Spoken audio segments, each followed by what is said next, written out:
조짜왕과 경린이가 함께하는 유tuiki.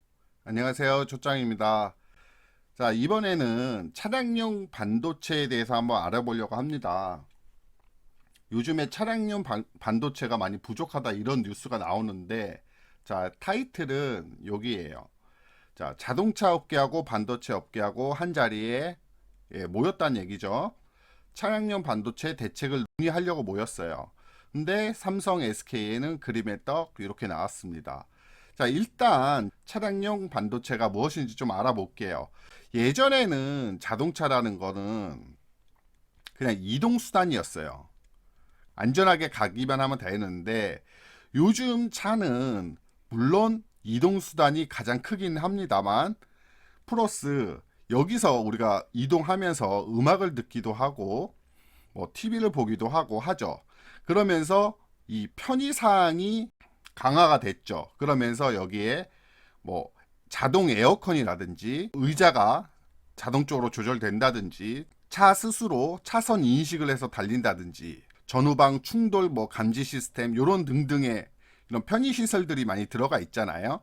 그러니까 요런 부분하고 요런 부분 이게 이제 반도체가 있어야 전자제품이잖아요. 이런 거는 차에 들어가 있는 전자제품.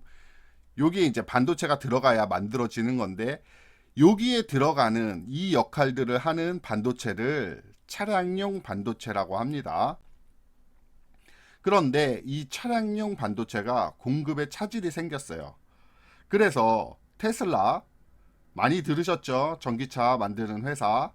그다음에 뭐 폭스바겐, 포드, GM, 도요타, 혼다 이런 완성체 업체들의 공장이 중단이 됐어요. 이 반도체가 없어서 못 만드는 거예요. 차는 다 만들어 놓고 여기 안에 들어갈 반도체가 없는 거죠. 그래서 완성차 업체 공장들이 일시적 중단이 됐다. 더군다나 이제 3월 20일 얼마 안 됐어요. 일본의 르네사스라는 회사의 화재로 반도체 공급이 안 되고 있어요. 정상화하는데 3개월 이상 소요된다고 하고요. 그 다음에 텍사스 한파로 뭐 MPX, 인피니언 공장이 가동이 멈췄어요. 제 얼마 전 동영상에 텍사스 한파에 대해서 얘기한 동영상 보시면 충분히 이해가 가실 겁니다. 근데 그거 안 보셨어도 어쨌든 미국의 텍사스 한파로 텍사스에 있는 MPX라든지 인피니언 공장이 멈춰 섰어요. 얘네 르네사스사라든지 뭐 MPX, 인피니언 얘네들이 뭐냐면 차량용 반도체를 만드는 회사예요. MPX가 21%로 네덜란드 회사인데 1위고요. 인피니어가 독일 19%, 르네사스사 3위, 뭐 4위 텍사스 뭐 어쩌고 미국, 5위가 뭐 스위스의 뭐 ST사. 얘네들이 점유율 시장 글로벌 점유율 80%를 넘어요. 그러니까 얘네들이 다 해먹는다는 거죠. 얘네들이. 그런데 얘네들이 다 해먹는데 MPX, 인피니어, 르네사스 얘네 자체가 전부 다 공장 문제가 생긴 거예요. 그게 기상이변이 됐든 뭐 화재가 됐든 해서 이 부족 원인에 대해서 한번 알아볼게요. 한파, 텍사스 한파, 뭐 폭설, 화재 등으로 인해서 생산 라인이 중단됐어요. 차량용 반도체를 만드는 공장들이 멈춘 거죠. 그리고 또 하나, 코로나 초기에는 자동차 업계가 자동차가 많이 팔릴 거라고 생각을 안 한 거죠. 그러다 보니까 차량용 반도체 주문을 줄였어요. 그런데 코로나가 길어지면서 보복 소비로 자동차 판매가 급증을 한 거죠. 사람들이 여행도 못 가고 어디 밖에 나가서 돈 쓸 데가 없으니까 자동차를 사게 되고요. 이건 여담입니다만 인테리어, 홈 인테리어 요런 업체들도 코로나 특수로 엄청나게 잘 되고 있죠. 영업이익 엄청 올라가고 있습니다. 자동차도 의외로 생각보다는 안 팔릴 줄 알았는데 얘도 올라가게 됩니다. 그래서 차량용 반도체 주문을 줄여서 기존에 이제 재고를 많이 안 쌓아둔 거죠. 그런데 차는 많이 팔리다 보니 이 재고가 빨리 소진이 되면서 새로 공급을 받아야 되는데 이 공급이 안 된 거예요. 결국 이 자동차 업계의 수요 예측이 실패를 한 거죠. 두 번째로 또 코로나 때문에 비대면 환경 활성화로 IT 기기 반도체 출하량이 증가됐어요. 학생들 원격 수업을 하게 되고 직장인들이 재택근무를 하게 되면서 가정에서 PC 수요가 엄청 늘었어요. 그러니까 이쪽에 들어가는 반도체들이 엄청 많아지다 보니까 반도체를 만드는 회사들이 요걸 만들게 되는 거죠. 차량용 반도체는 주문도 줄어가니까 그쪽보다는 이쪽을 많이 만든 거고요. 그 다음에 미국 정부가 중국 SMIC를 제재를 했다고 합니다. 어떤 제재를 했냐면 핵심 부품을 미국서 수입할 때 미국의 허가가 필요하게끔 제재를 해놨어요. 여기 보면 이제 뭐 식각, 세척, 이온주의, 뭐 방막 뭐 이런 게 있는데 이게 반도체를 생산하는 과정이에요. 그런데 이 생산 과정에 걸쳐서 미국산 설비와 재료에 크게 의존하는 게 요 중국 SMIC라고 합니다. 미국산 설비와 재료가 일로 들어가야 되는데 못 들어가는 거죠. 제재 때문에. 근데 중국 SMIC가 뭐냐면 중국 최대의 파운드리 기업으로 차량용 반도체 주력 생산을 하는 회사예요. 그러니까 이 업체도 차량용 반도체를 못 만드는 거죠. 미국의 제재 때문에. 중국 정부나 기업들의 일감 몰아주기 전략으로 2020년 대규모 흑자 전환. 그러니까 중국에서 반도체 굴기라고 해서 정부에서 민간 기업을 밀어주는 거예요. 반도체 회사를. 여기다가 일감을 몰아주면서 얘를 키우자. 그래서 얘가 민간 기업이 돈을 많이 벌면 다시 얘네들은 R&D 연구를 하게 될 것이고 이러면 다시 기술력이 올라가고 이런 선순환을 만들자 해서 중국이 많이 돈을 투자를 했는데 미국에서 이렇게 제재를 해버리니까 안 된 거죠. 자, 그럼 여기서 정리하면 부족 원인은 공급량이 결국은 제한됐다는 거죠. 뭐 한파 폭설, 뭐 이런 기상이변, 수요 예측 실패, 뭐 IT 기기 반도체 출하량 증가, 중국의 SMIC 제재, 이런 것들로 인해서 공급이 줄게 된 거예요. 근데 수요는 계속 늘어나니까 가격은 상승을 하겠죠. 지금 되게 차량용 반도체 가격이 상승하고 있습니다. 그러면 이 기사들이 조금씩 나오고 있어요. 자, 이렇게 판단하시면 되고요.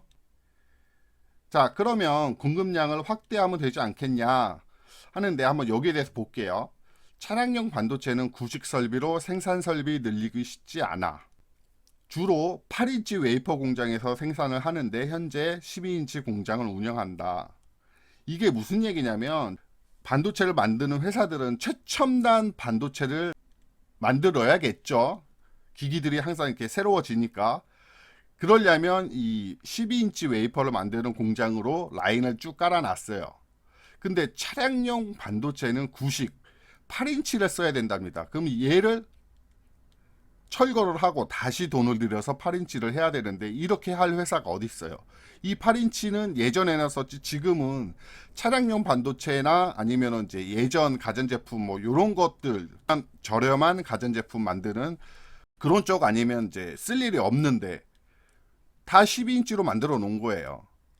근데 이거 하나 까는데 돈이 몇 조가 들어갑니다. 몇 조가.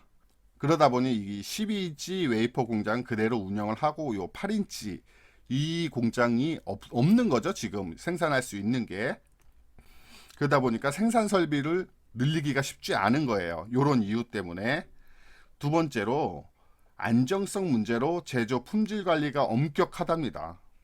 당연하죠. 이게 차량에 들어가는 거잖아요. 그러면 얘는 안전성이 우선이겠죠. 반도체가 잘못돼서 차량 쪽에 문제를 일으키게 되면 사고로 이어지고 그러면 그 회사는 망하겠죠.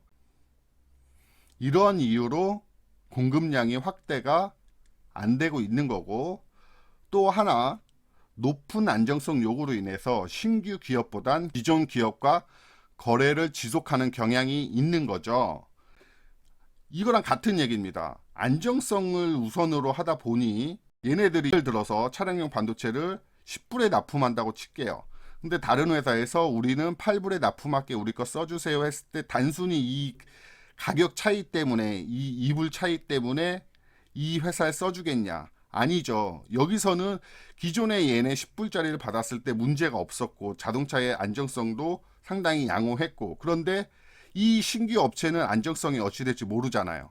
그런데 가격이 싸다고 이거 썼다가 사고라도 나면 안 하니만 못한 경우가 되니까 새로운 업체들이 여기에 다시 들어갈 수 있는 이 진입 장벽이 높은 거예요. 다시 정리하면 공급량 확대가 안 되는 거죠. 안 되는 이유가 현재는 전부 10인치 공장을 운영을 하고 있고 안정성 문제로 품질 관리는 되게 엄격한데 수익성은 낮아. 그리고 진입 장벽이 높다는 거죠. 안정성 때문에. 예, 이렇게 이해하시면 되겠어요. 구독, 좋아요 꼭 눌러주세요. 자, 그러면 현재 한국의 상황은 어떨까? 자급화가 가능할까? 반도체 업체 하면 삼성전자랑 SK 하이닉스죠. 얘네들이 차량용 반도체 생산 설비가 전무하다. 없는 거예요.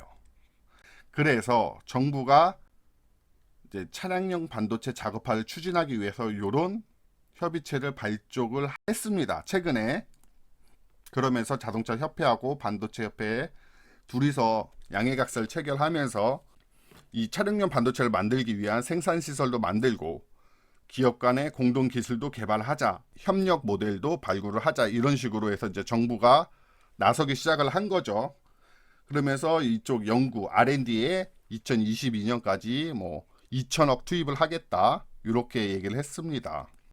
과연 이 차량용 반도체가 자급화가 가능하겠느냐? 이거는 앞에서 말씀드렸듯이 힘들지 않을까 생각이 됩니다. 왜냐? 이것 때문에 수익성도 낮고 진입 장벽은 높아. 고생은 죽도록 하는데 돈은 안 돼. 진입 장벽이 높아서 만들어도 팔 곳이 없어. 이렇게 해서 자급화가 될까? 저는 조금 부정적으로 봅니다. 이건 제 개인적인 생각입니다. 어쨌든 이러한 내용을 여러분들이 판단을 하시고 과연 우리나라에서 될 수 있을까? 이렇게 생각을 해 보시고요.